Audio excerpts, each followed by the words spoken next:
The baddie who sold nights but found love she never wanted.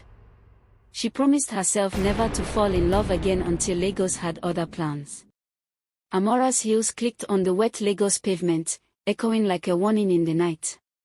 She had learned long ago that Lagos was a jungle where only the sharp, bold, and fearless survived. Her nights were a blur of flashing neon, loud laughter, and whispers of men she would never see again.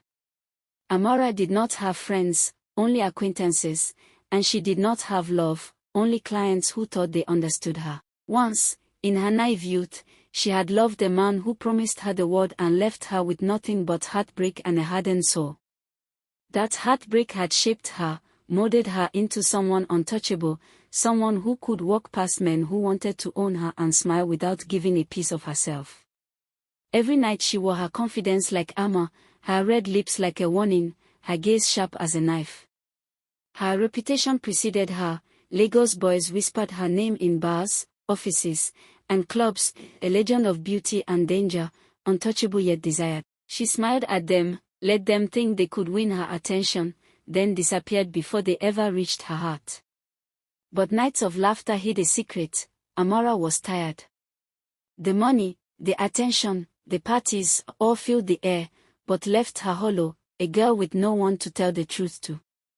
One evening, after another night of meaningless whispers and champagne, she stepped out onto a quiet rooftop to breathe, to watch the Third Mainland Bridge glow under the moonlight.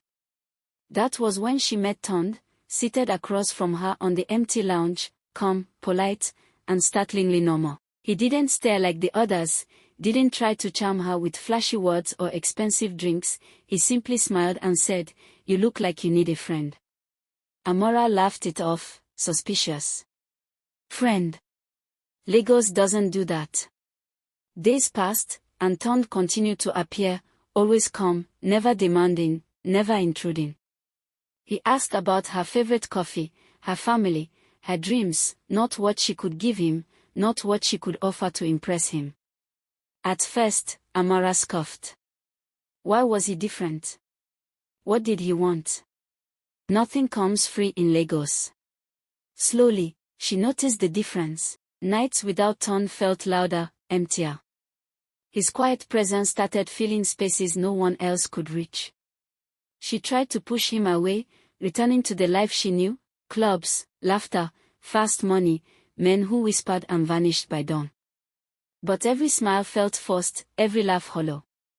One rainy night, drenched from Lagos storms, she confessed to herself the truth she had long denied: she was falling for him. Fear gripped her. Love had betrayed her once, and Lagos demanded survival above all else.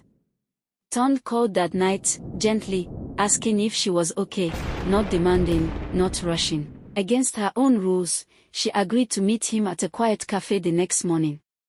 She told him who she really was, the nights, the stories, the lies she had told herself and others to survive.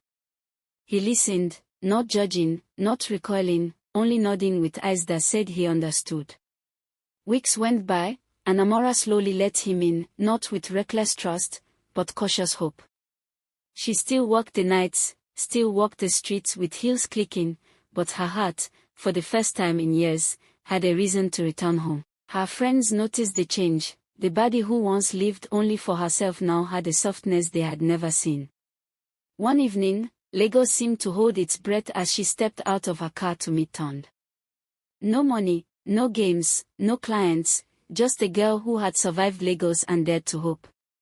Then came the moment that shook her carefully built world. One of her old friends recognized her at a rooftop party and tried to lure her back to the dangerous life she thought she had escaped.